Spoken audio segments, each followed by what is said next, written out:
எல்லாருக்கும் ஹாய். நான் இன்றைக்கி பாசிப்பருப்பு சாம்பார் செய்ய போகிறேன். இப்போ எப்படி செய்து நம்ம பார்க்கலாம். 1/2 கப்பு பாசிப்பருப்பு சேர்க்குறேன்.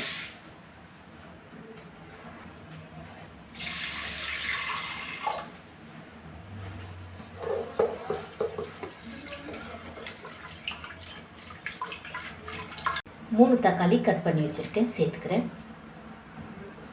ஒரு வெங்காயம் கட் பண்ணி வச்சுருக்கேன். 10 பல்லு பூண்டு,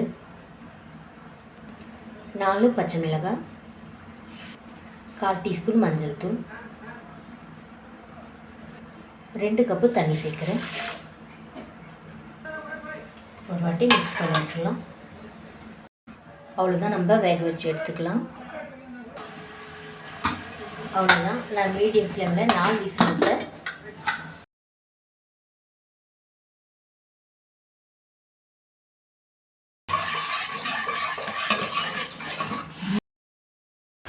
ரெண்டு டேபிள் ஸ்பூன் எண்ணெய் சேர்க்குறேன்.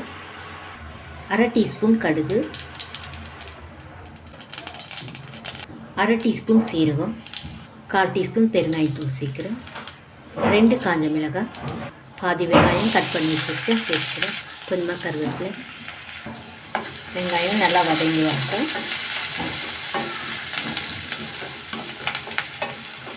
அவ்வளோதான், வெங்காயம் நல்லா வதங்கிடுச்சு. மீடியம் ஃப்ளேமில் 4 நிமிஷம் ஆகுது, போதும்.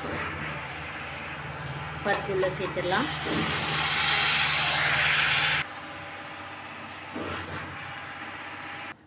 ரெண்டு கப்பு தண்ணி சேர்க்குறேன்.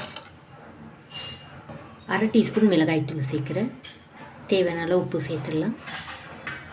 நல்லா மிக்ஸ் பண்ணிவிடலாம்.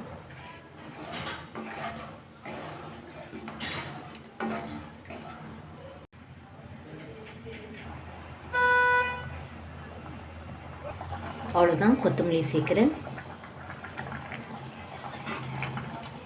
நான் மீடியம் ஃப்ளேமில் 6 நிமிஷம் நான் கொதிக்க விட்டேன், போதும். நம்ம எடுத்துடலாம். அவ்வளோதான். இந்த வீடியோ உங்களுக்கு பிடிச்சா லைக் பண்ணுங்கள், கமெண்ட் பண்ணுங்கள், சப்ஸ்கிரைப் பண்ணுங்கள். தேங்க்யூ.